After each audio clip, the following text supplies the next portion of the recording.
Hello.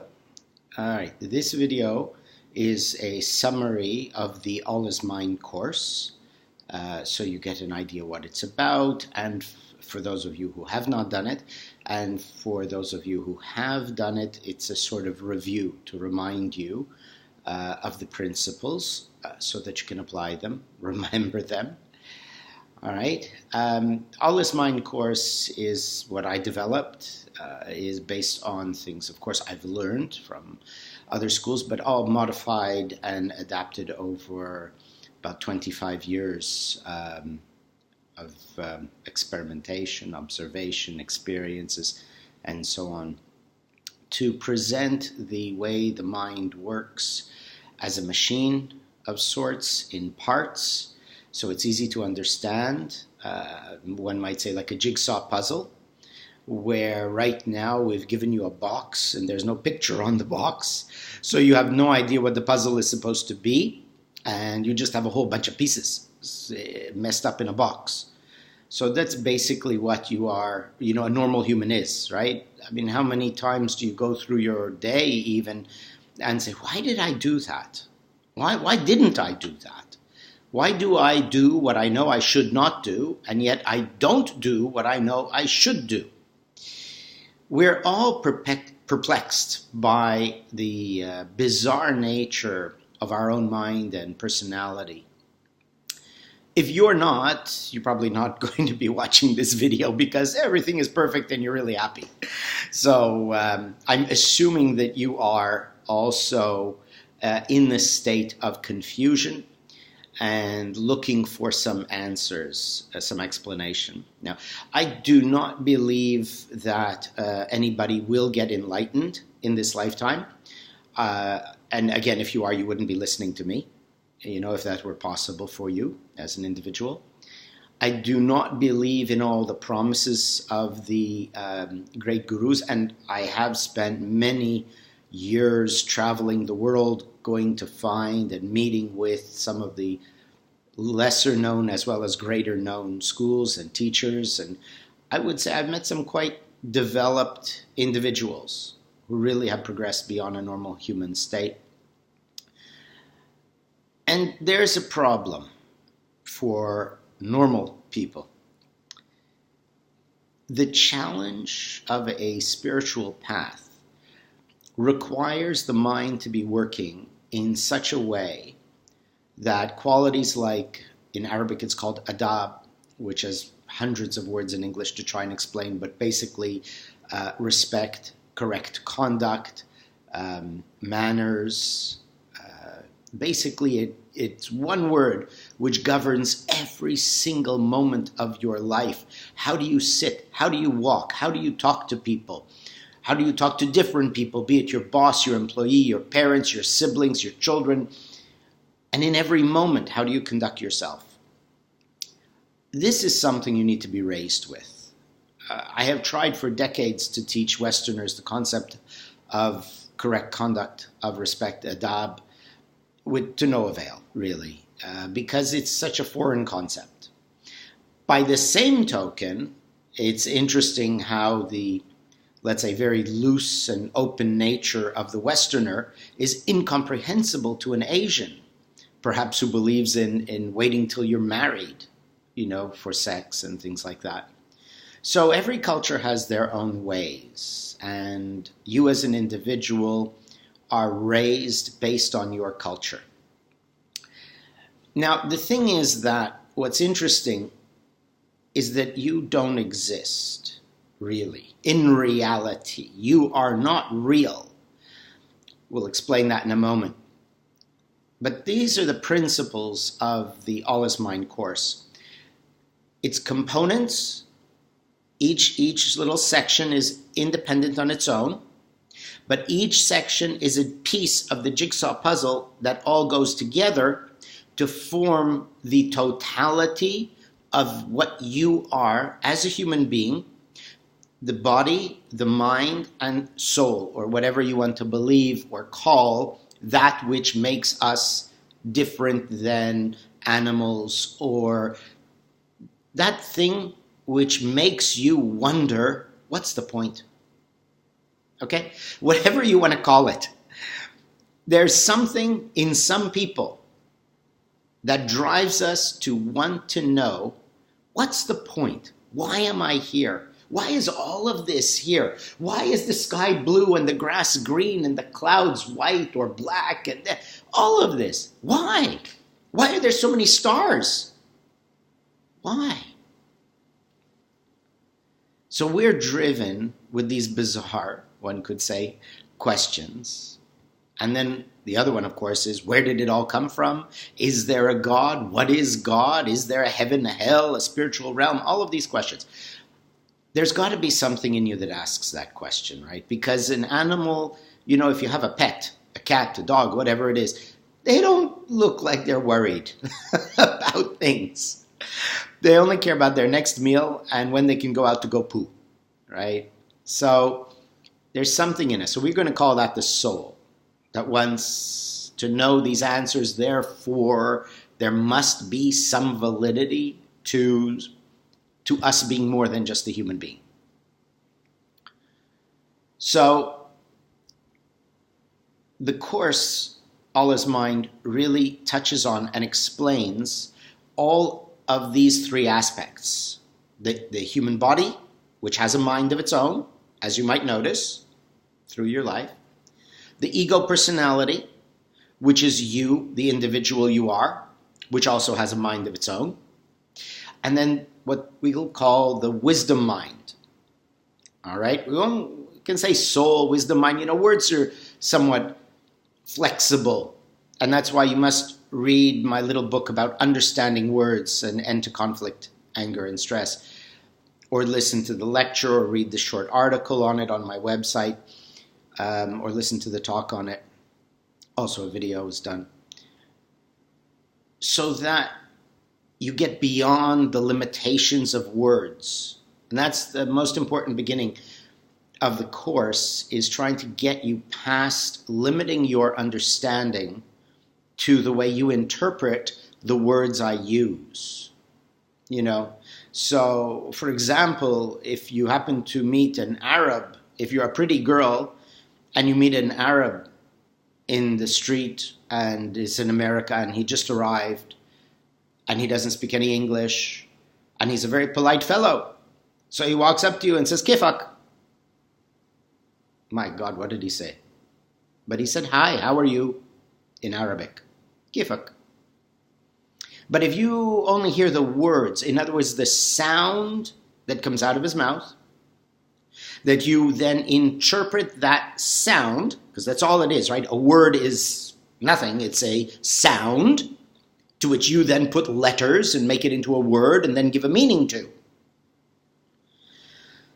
So when someone makes a sound, you identify that sound into your memory, and you now have an emotional reaction or an opinion about that.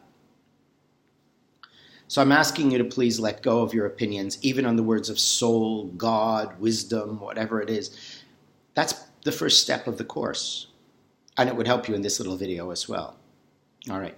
So the Course looks and dissects the totality of what you are into parts. And each of those parts is examined individually, how that part works. And then we put it all together at the end. And you now have a perfectly functioning machine. We have the 4 stages of trainings. I have some slides that we put in. And the 4 stages of training are a man, first of all, it's a drawing of a man. And he's standing there with, it's a stick figure, sort of, not stick figure, but drawing of a man. He's got one leg, and where the other leg, it's an arm with a hand. And then one arm, and with the other arm, it's this other leg. And this is what you are normally. You can still function. You can still walk and hobble along through life. Not so efficient. This is what you are normally. Our work is to take you apart. Cut off this extra leg where an arm should be and cut off the arm where the leg should be. That's what the Course does, is to take you apart, all these parts. Then we reassemble you correctly. 2 arms where they should be, 2 legs where they should be, and now you can function normally. And experience has shown over teaching this course for many, many, many years that given 12 months of continued effort in learning and practicing what you've learned in the course, you end up being with 10 legs and 10 arms. In other words, as capable, intellectually at least, if not physically and emotionally, as 10 people, 10 normal people. Because your machine will be reassembled correctly. It's like saying a car has an engine and a transmission and brakes, but each of these components in the car is made up of many parts themselves, right? And so this is what you are. Now, back to what I was saying earlier. Perhaps you're born in America or any country you want. You're a whitey, a Westerner. But when you were born, same hospital, same parents, identical. Birth, everything identical.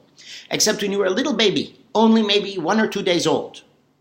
You were taken to Gujarat in India. And you were given to Gujarati Hindu parents to raise you. Since 1 day, 2 days old.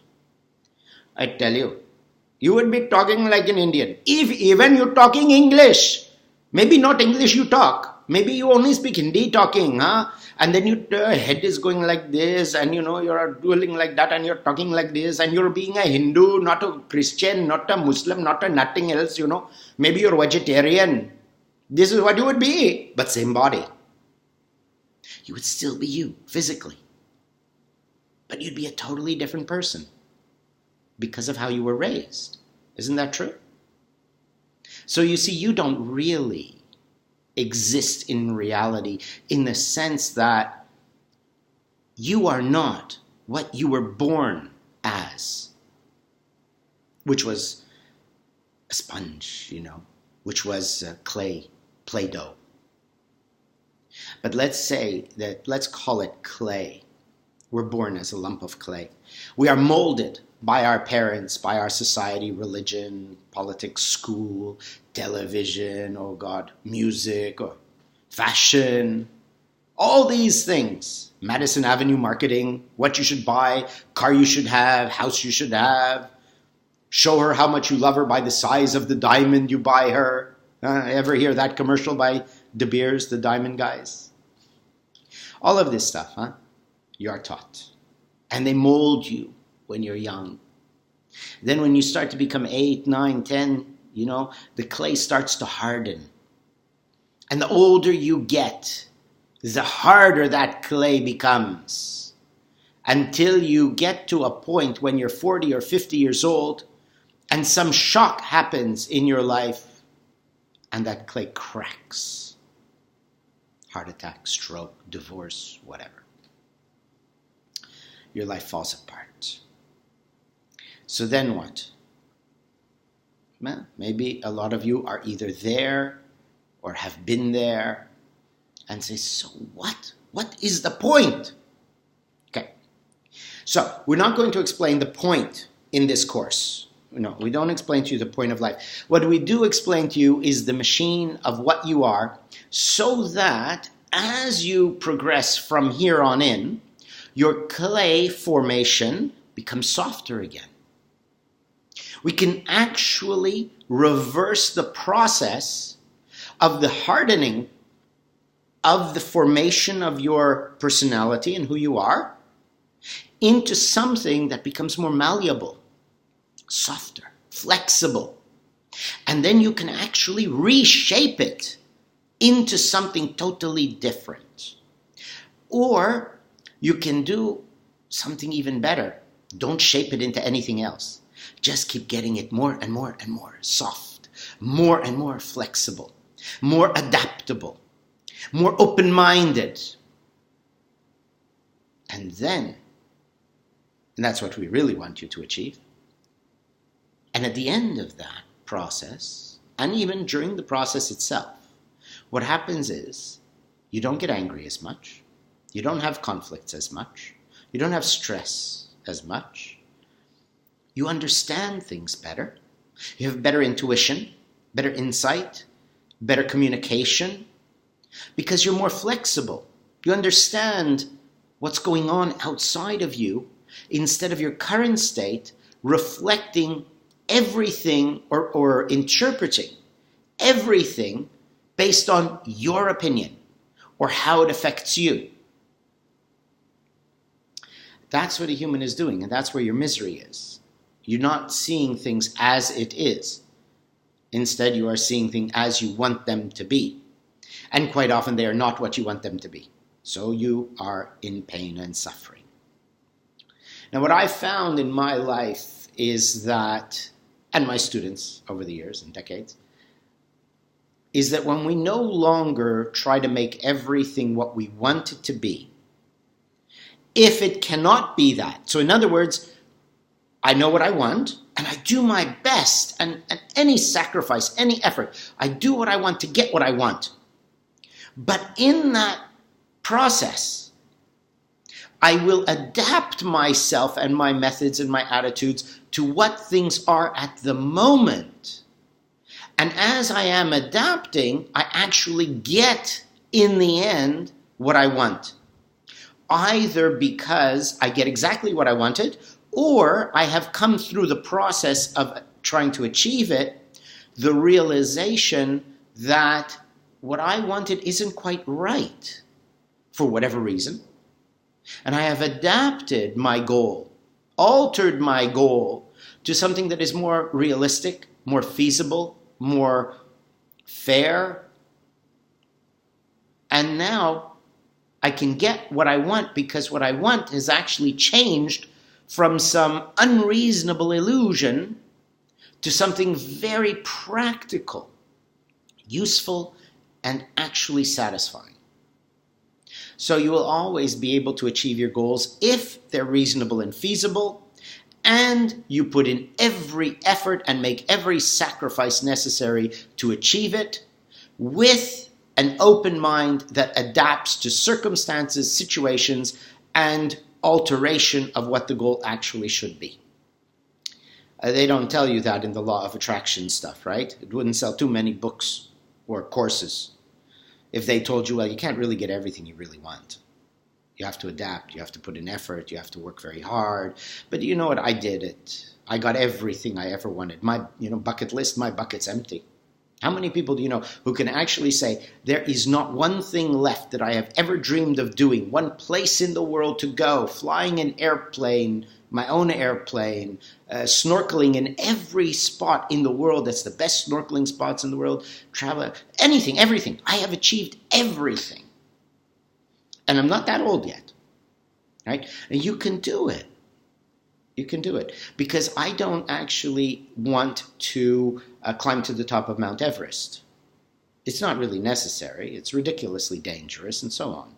So my goals are reasonable and feasible. And I have actually achieved, and some were quite amazing too. I mean, my own airplane and learning aerobatics and fly upside down and I did the barnstorming, flying around the United States for 3 months, camping out by the plane, landing in fields. It was wonderful. Done some really amazing things. So but it's feasible, reasonable and feasible. If I save up the money to be able to pay for my pilot's license and I train really well and I work really hard to save up the money to buy the plane, to be able to take the time off. So nothing special. It's just, will you make the sacrifice and put in the effort? Okay. So all his mind is about understanding why you do what you know is bad for you, and yet you don't do what you know is good for you.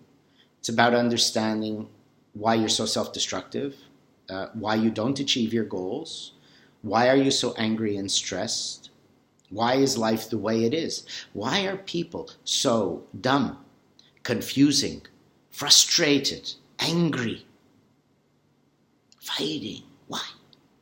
Why do people hate each other? What a bizarre thing, isn't it? I hate you. Why? You're of that religion. What did we ever do to you, personally? Yeah, but 1,000 years ago, you did something to my whatever ancestors, so I hate you. Isn't this bizarre? It's ridiculous. What is hatred based on? Aside right now from greed, money. So even if it is greed and money and power, even that is ridiculous, right? You're going to die. Everybody is going to die. Even if reincarnation is true, and your soul or whatever it is continues, you are still going to die.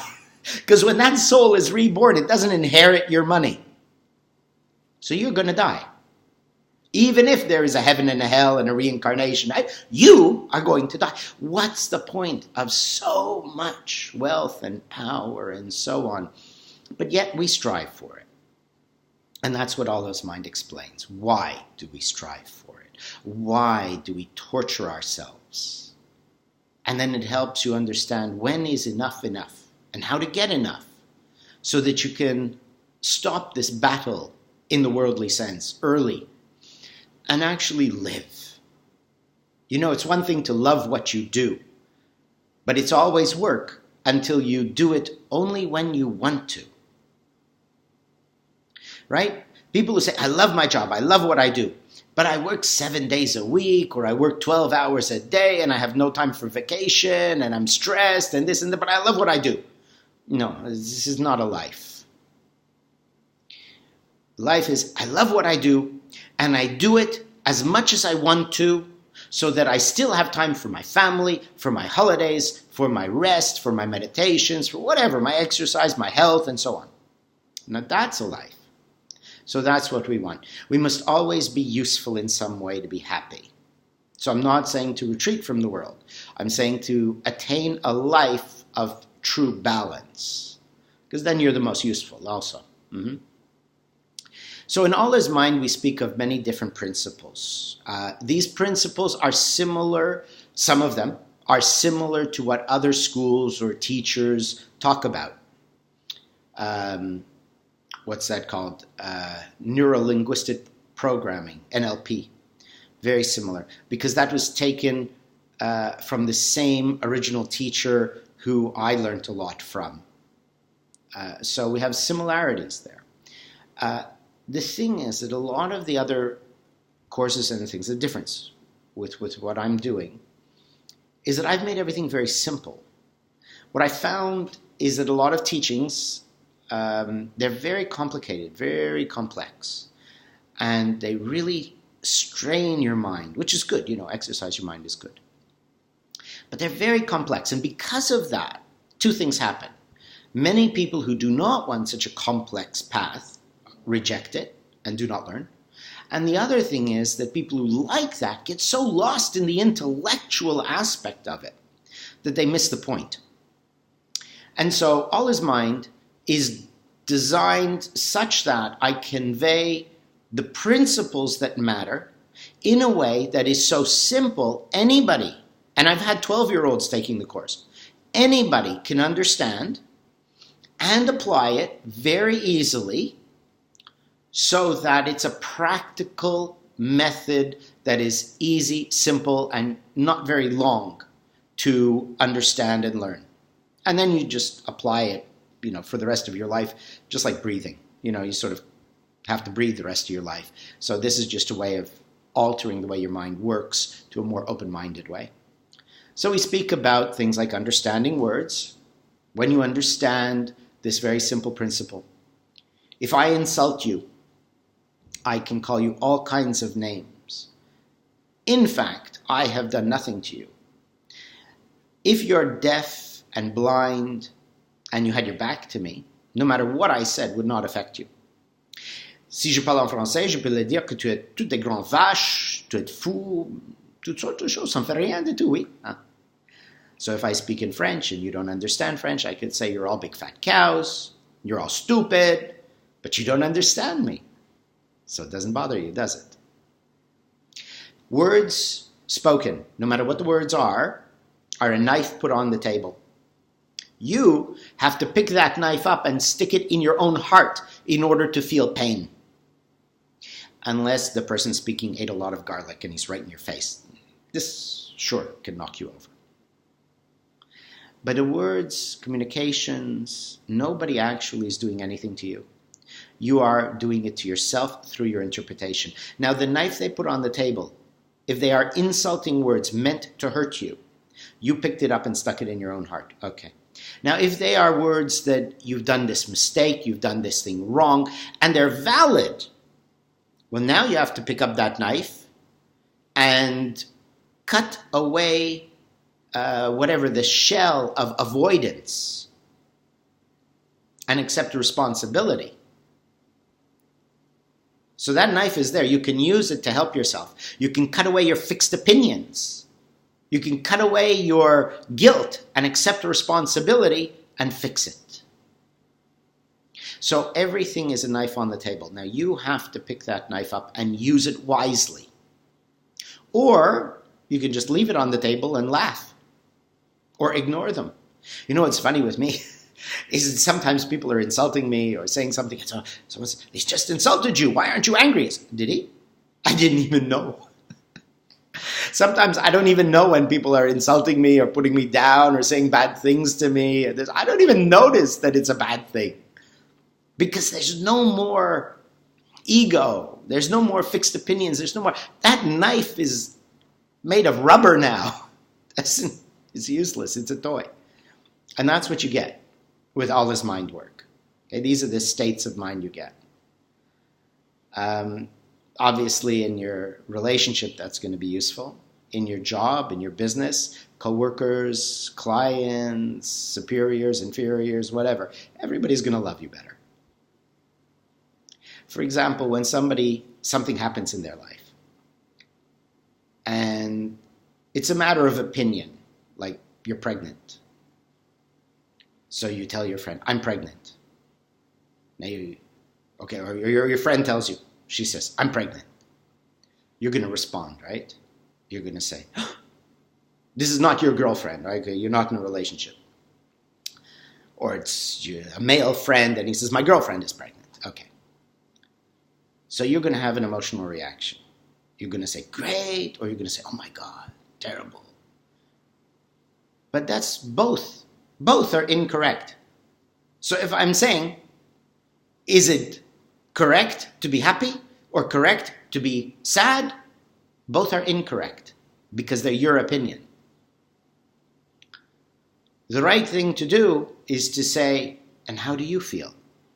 Without any opinion of your own. And then whatever your friend feels, that is what you should feel. Because it's not your life. It's their life. When you start to live this way, that you are not living based on you being God and everything is the way you think it should be, that it's the other person who matters. So be happy when they're happy. Be sad when they're sad. Feel what the other one feels. So this is how we subdue our ego.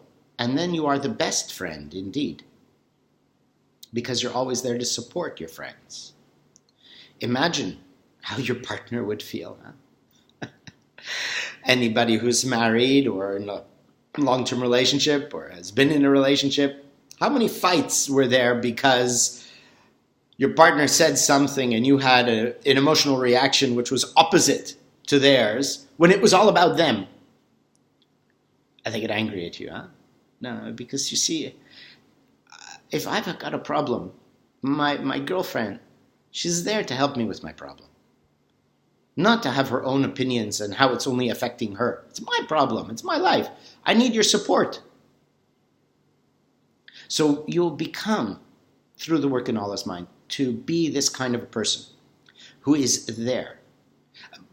Caveat, huh? Only if you actually do the exercises and put in the effort, because I have plenty of students who, have done this for many years and they haven't really changed that much. All right? I'm saying this because I don't believe in these gurus who say, oh, come to me, I'm going to give you Shaktipat, I taught you on the forehead and you'll be enlightened. Huh? This is a bullshit. Come on. Otherwise, everybody would be enlightened. Nobody will give you anything of value, in your development. Only you can make a change in you.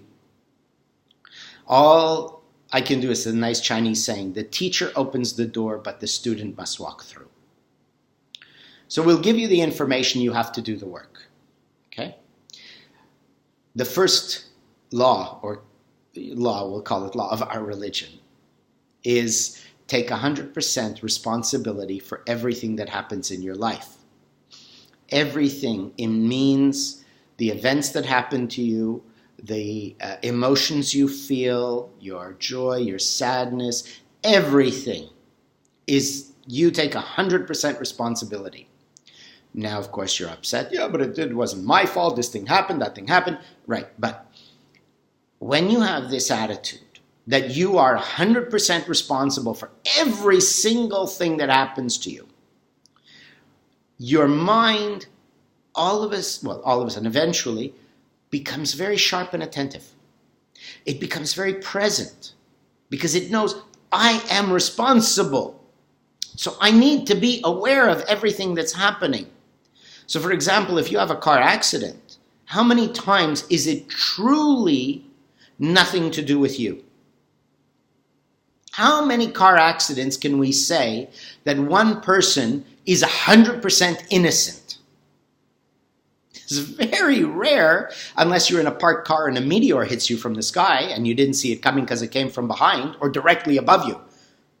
Because behind you have a rear view mirror still, right? So directly above you, and you're just sitting there sleeping, taking a nap, and the meteor hits you.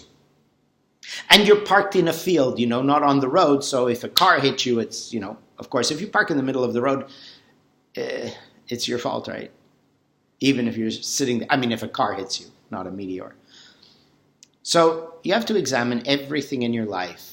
Then you may find some things are not entirely your fault, but you may see where you played a part in it, and then you can see, next time, I should watch for this. But like I say, these exercises in the course change the way your mind functions. So we examined, as I said, the body as a mind, the ego as a mind, the wisdom mind, how they each have their own lives and what they each want, their preferences, their likes, their dislikes. We get them to work together instead of conflicting. We look at the basic schizophrenia, multi-personality of a human being. You're thousands of people. And the saying I came up with to explain it about myself, I have not lost my mind. I'm just sharing it with a lot of other people in my head. So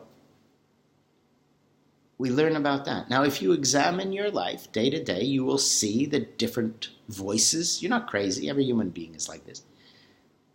No one actually talks to them. Well, when you talk to yourself out loud and say, oh, he's crazy, he talks to himself out loud. I say, yeah, but you talk to yourself, you just don't speak out loud. You're still talking to yourself, right?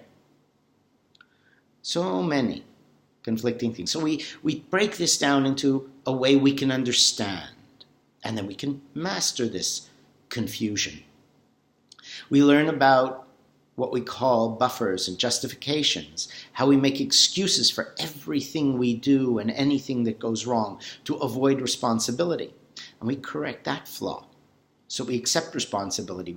Imagine how many conflicts you have where you did something and the other person is blaming you and you want to avoid responsibility, and that turns into a fight.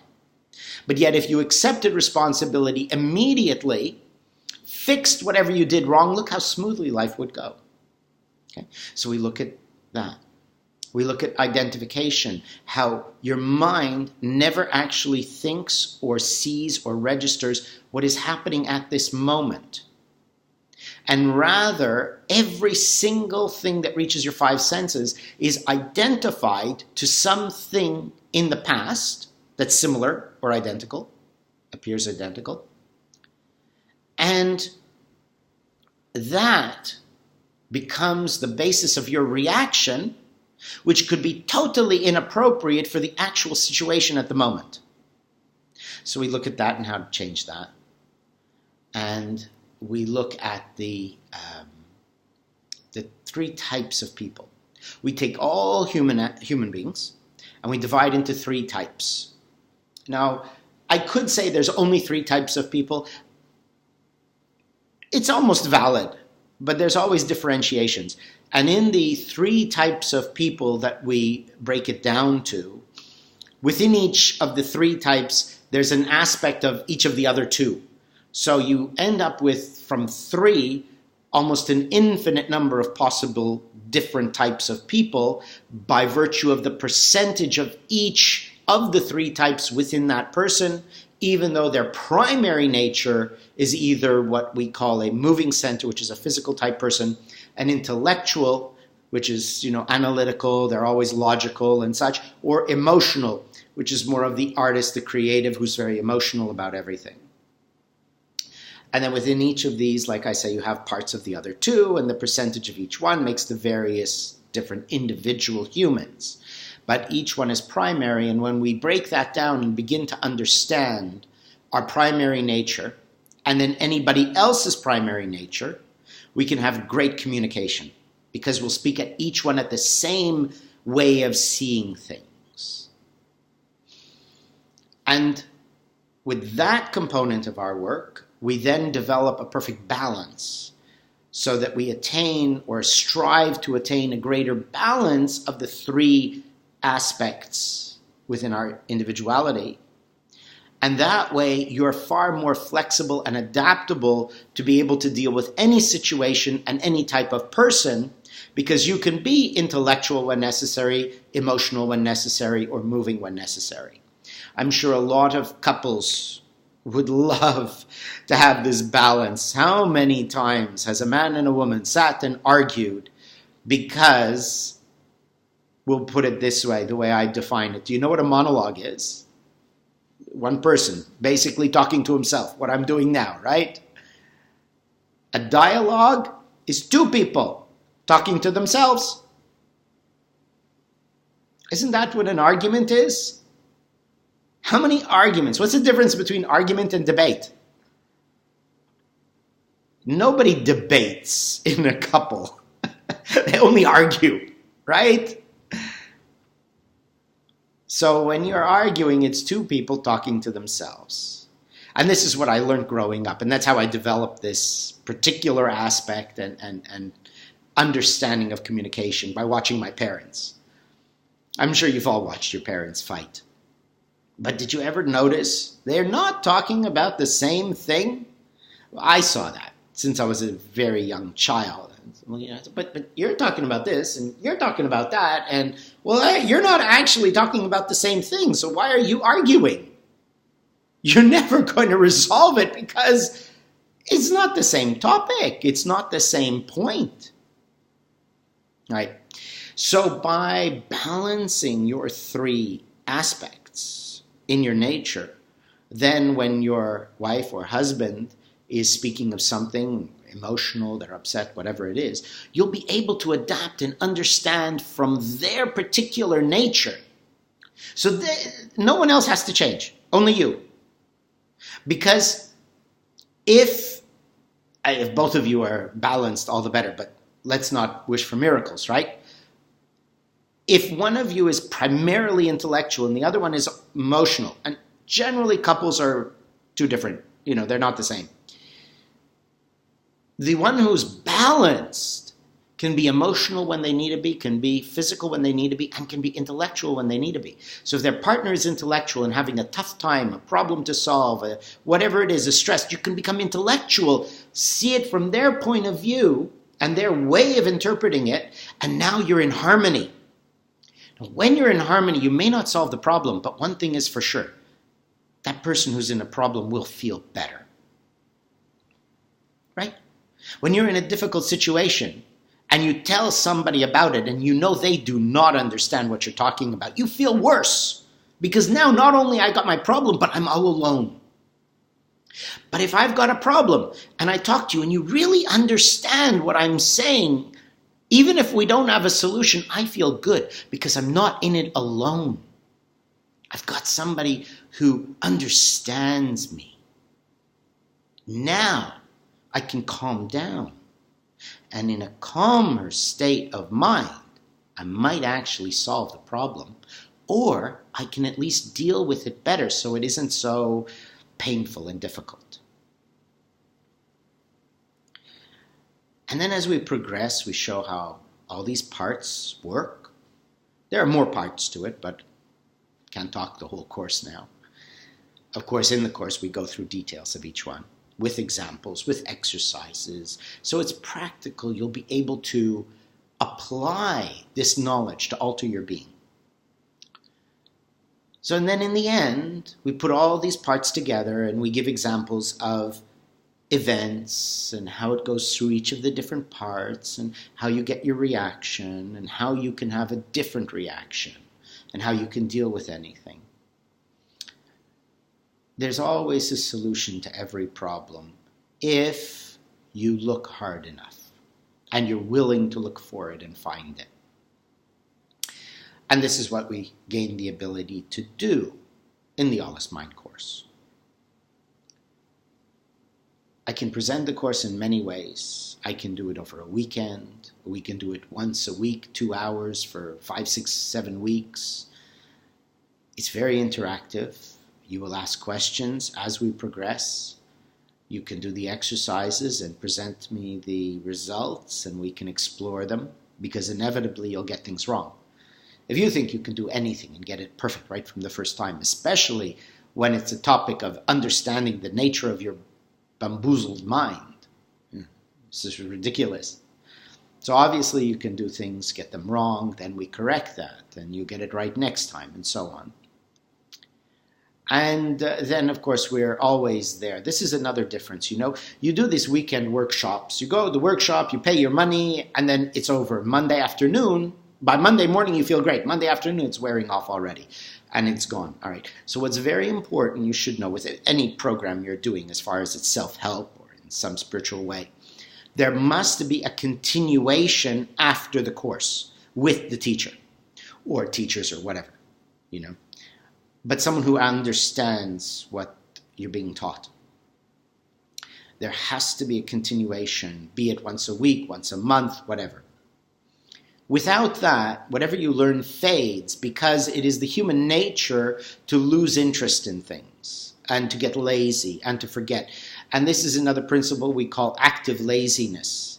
Active laziness is basically, I get so active doing something because I'm too lazy to do something else.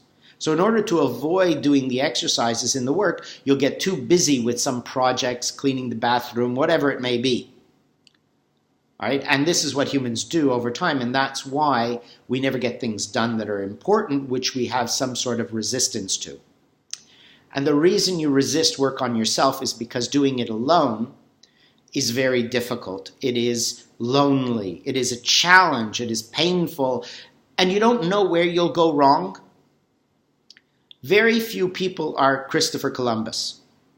In other words, very few people will set out on an unknown path without any maps, without a guide, to unknown territory to which they don't know if they're going to fall off the end of the earth and get eaten by a monster. But when you have others with you, even if none of you know the path, you have more courage. But when there is someone with you who has traveled the path, that is an experienced guide, you have great confidence. And so this is something that I like to offer, and I am always here for. That's why I made so much money I could retire young, so that I could devote my life to helping people, is that I'm always going to be there, and we continue talks and group meetings or something like lectures, whatever, so that you do not actually lose the momentum of the work you started in the course. So this is, and it's not a business, by the way. This isn't a business, so we're not looking for huge amounts of money and things like that. This is just simply for the sake of your progress, you see. So yeah, it's not a matter of money. That's for sure not, right? I'm not here for a business. I make my own money, my own ways, not from the teaching. So these are the things that the All is Mind course is about. I hope you've enjoyed this little video. I hope you're inspired from my experience. And everything, by the way, I teach and talk about, I have tested, proven, and it is my personal experience that I'm talking about, either through my life and the students over the years in the many countries that I've been teaching. So I hope you're inspired, you're hopeful, and I hope you will give this a try, because worst thing is whatever the small course fee is, depending on where we're teaching it, and the little bit of time you're going to put in, you will certainly have learned something. But guaranteed there will be no detraction from your life, aside from the time and whatever little money you've put in. And it's not that much time if you don't want to. So you really have nothing to lose and a very immense amount to gain, because what we're talking about is the rest of your life, to have a totally different experience. So why not give it a try? So thank you, and we'll look forward to hearing from anybody who would like to participate in the course. And then wherever it is, if there's enough people, I will travel and present it there, or we do it on Skype and we can have group conferencing or whatever, video conferencing. So there's many ways to do it. So do not let this video be inspiring and hopeless at the same time because you live in Alaska or Timbuktu, which is in Africa somewhere. I'll go anywhere. So yes, thank you, and we hope to hear from you, and we wish you a very happy life.